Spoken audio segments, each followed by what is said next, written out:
God allows brokenness in order for us to experience breakthrough. Walang breakthrough na mangyayari kung walang babasagin ng Diyos sa buhay mo. Do you feel like stuck? Ang tagal mo na sa situation na yan for such a long time, hindi ka makaahon. And you're praying to God, Lord, tulungan mo ako to move forward. May isang Bible character, ang pangalan niya si Bartimaeus. Simula pagkabata niya, bulag na siya. For such a long time, napakahirap ng buhay niya. Siya ay pulubi, siya ay bulag at umaasa lang siya sa awa ng mga tao. Pero isang araw, nagbago ang buhay niya nang makilala at sumampalataya siya kay Jesus. Tunghayan natin kung paanong binago ng Panginoon at nagkaroon ng breakthrough ang buhay ni Bartimaeus. In Mark chapter 10, verse 46 to 52, ito ang sabi ng Bible, Then they came to Jericho. Si Jesus kasama ang kanyang mga disciples nag-stop over sa city na ito. Very significant ang Jericho kasi bago pumunta yung mga Israelites sa Jerusalem para doon mag-worship, tumitigil muna sila sa city na yun. Very prosperous itong lugar na ito. Puno ito ng palm trees, merong source of water, maraming traders, maraming businessmen, at talagang busy itong lugar na ito.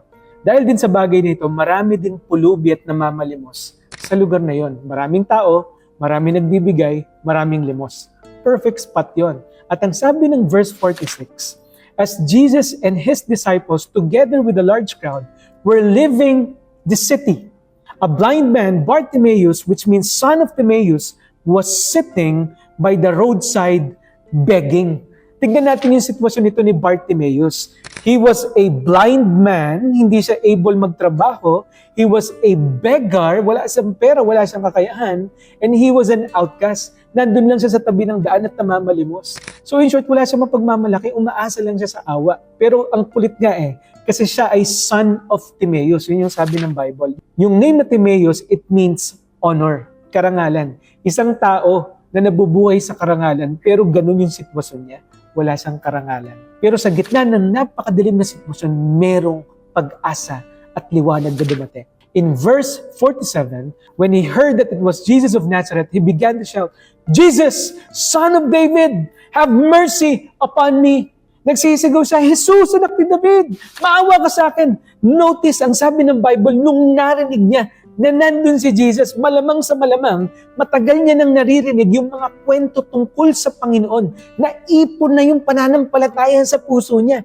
And one time, dumating yung moment na si Jesus ay nandun sa city of Jericho and he heard that Jesus was there. He shouted ng pinakamalakas na boses na pwede niyang ibigay sa buhay niya para lang mapansin siya. Dangerous yon. Kasi maaring paalis siya sa pwesto niya, hindi na siya payagang malimos sa lugar na yon dahil lang gugulo siya, o di kaya ipahuli siya, pero wala siyang pakialam doon.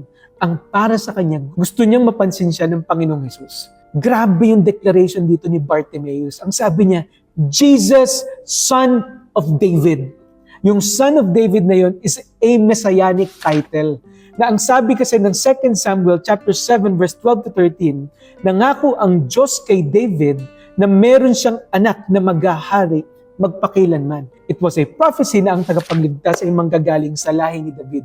At yun nga yung katuparan ng pangako, si Jesus ang Mesaya. Nagsisigaw siya, bulag ang taong ito, pero malinaw sa isipan niya na ang Panginoong Hesus ang tagapagligtas ng mundo at tagapagligtas ng buhay niya. Paulit-ulit niyang sinabi, maawa ka sa akin, maawa ka sa akin, maawa ka sa akin. Ang sabi ng verse 48, many rebuke him and told him to be quiet. Yung word na rebuke dito in Greek is epitimao. Ibig sabihin, hindi lang basta rebuke.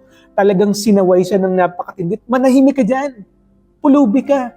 Iti ko mo yung sinasabi mo, but the Bible said, he shouted all the more, Son of David, have mercy upon me. Wala siyang pakialam sa mga bagay na sinasabi sa kanya. Lalo niya pang nilakasan yung sigaw ng pananampalataya niya. At sabi ng verse 49, Jesus, stop. Very powerful yun. Isipin mo, tumigil ang Panginoon sa gitna ng kabisihan niya, sa gitna ng mga gusto niyang i-accomplish. Sa kanilang pagpunta sa Jerusalem habang nalalapit yung crucifixion, tumigil si Jesus para sa isang bulag na pulubi. Tapos ang sabi ni Jesus, call him, tawagin niyo siya. So they called to the blind man, cheer up on your feet. He's calling you. Biglang nagbago yung situation, yung mga tao na tumatatwa sa kanya na manahimik ka, biglang nung sinabi ng Panginoon, tawagin niyo siya, biglang nagbago. Sabi ng mga tao sa kanya, "Uy, kaya mo yan, lapit ka dun kay Jesus." Tinatawag ka niya. Sa isang tawag lang ng Panginoon, everything changes. Yung mga tao na nagdi-discourage sa kanya, ngayon ini-encourage siya na pumunta sa Panginoon. At ang sabi ng verse 50, itong nakaka-amaze dito, throwing his cloak aside, tinapon niya yung balabal niya. Dapat nating maintindihan na sobrang mabigat at sobrang significant ang balabal. Lalo sa mga pulubing katulad niya. Kasi yung balabal na yun yung nagsisilbing kumot nila, higaan nila, at yun din yung nagsisilbing lalagyanan ng mga panlilimos nila. In short, ito yung natatanging kayamanan nito ni Bartimaeus. Pag nawala ito sa kanya, wala siyang gagamitin kapag nilalamig siya, wala siyang proteksyon.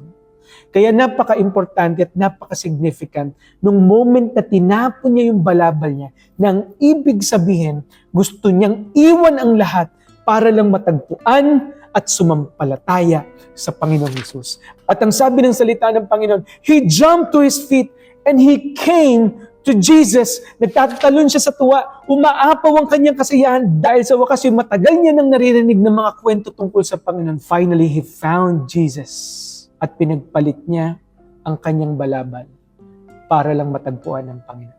Wala na siyang pakialam sa sasabihin ng iba. Basta ang para sa kanya, Panginoon, gusto ko tang maranasan. Gusto kong magtiwala sa iyo. At ang sabi ng verse 51, sumagot si Jesus sa kanya, "What do you want me to do for you?" Grabe yung tanong na yun. Anong gusto mong gawin ko para sa iyo? Isipin mo, tanungin ka ng Panginoon ng gano'n. What do you want me to do for you? Then the blind man said, "Rabbi, teacher, master, I want to see." Di siya humingi ng kahit anong material na bagay. Alam niya, ang hihingin niya sa Panginoon ay isang bagay na imposible para sa tao, pero posible ito kay Kristo. And during that moment, sinabi ni Jesus, "Go! Your faith has healed you." Immediately, he received his sight and followed Jesus along the road. Ang sabi ng Bible, nung moment din na yon, nakakita siya, pero pagkatapos niyang makakita, ang una niyang ginawa ay sumunod sa Panginoon. Imagine, ang una niyang nakita during the time ay ang kanyang tagapagligtas. Totoong-totoo sa kanya yung awiting, "I once was blind, but now I see." What can we learn from the life of this man? And how did he experience breakthrough mula sa isang situation na matagal na bumihag sa kanya?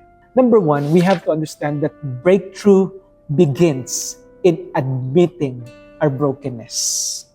Itong si Bartimaeus, inamin niya sa harapan ng Panginoon at sa harapan ng mga tao kung sino siya, kung ano yung kalagayan niya, na ito ako, kailangan ko ang awa mo. Hindi siya naging mapagmataas. Alam niyo mga kapatid, ang number one enemy ng breakthrough at ang number one hadlang ng breakthrough is self-reliance.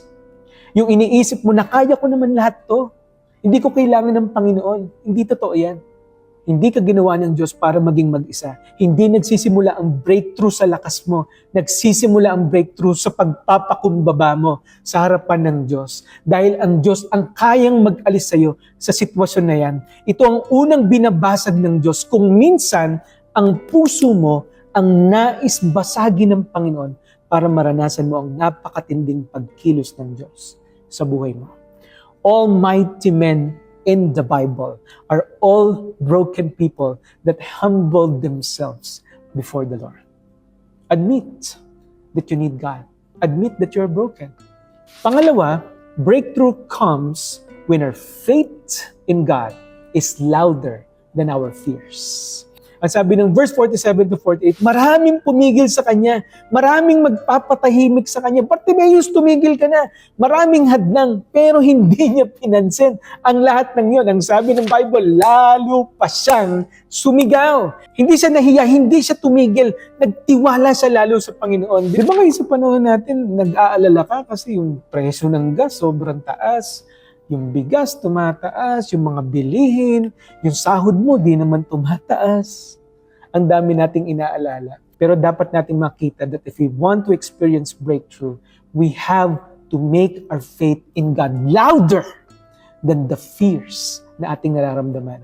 Huwag mong hayaan na maging bihag ka ng mga takot sa buhay mo. Huwag mong hayaan na ma-paralyze ka ng takot.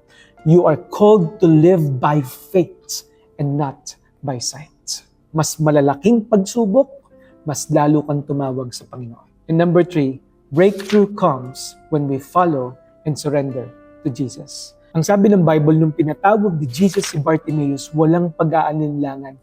Hinagis niya ang kanyang balabal. Tumalon siya sa tuwa at pumunta siya sa Panginoon.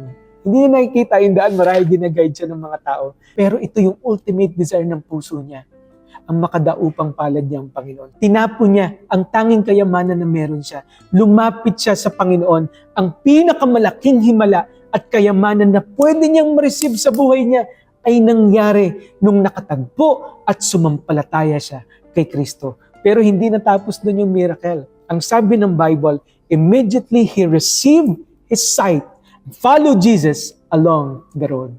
Nagpatuloy siya sa pagsunod sa Panginoon. Ang dating bulag, ngayon ay niligtas, pinalaya, at meron ng bagong buhay. Anong mga balabal mo ngayon sa buhay mo? Na nais ng Diyos na bitawan mo? Takot? Problema? Alalahanin? Plano? Pangarap? Bitawan mo. Lumapit ka sa Panginoon. Higit ang kayang gawin ng Diyos kaysa sa iyo. Ang imposible sa tao ay posible lahat sa Panginoon. Surrender everything to God and start to follow Him. Sumunod ka sa Kanya. Katulad ni Bartimaeus, umamin siya sa kanyang kahinaan. Sinigaw niya ang kanyang pananampalataya at sumuko siya, sumunod sa Panginoon. Sabi ng isang awitin, when you're lonely and it feels like the whole world is falling on you, you just reach out, you just cry out to Jesus. Cry out to Jesus. Tapos, the chorus goes like this. There is hope for the hopeless, rest for the weary, love for the broken heart. There is grace and forgiveness, mercy and healing to reach you wherever you are. Cry out to Jesus. The desperate faith na meron tayo sa paglapit sa Panginoon will be the ultimate key for the breakthrough in your life. Huwag mong hayaan na matabunan ng takot ang buhay mo. Ibigay mo lahat ito sa Panginoon. Lumapit ka sa Diyos, sumuko ka sa Kanya, magtiwala ka sa Kanya, at magpatuloy ka sa pagsunod sa Panginoon. God bless po sa inyong lahat, and please subscribe to our channel. Ingat po kayo.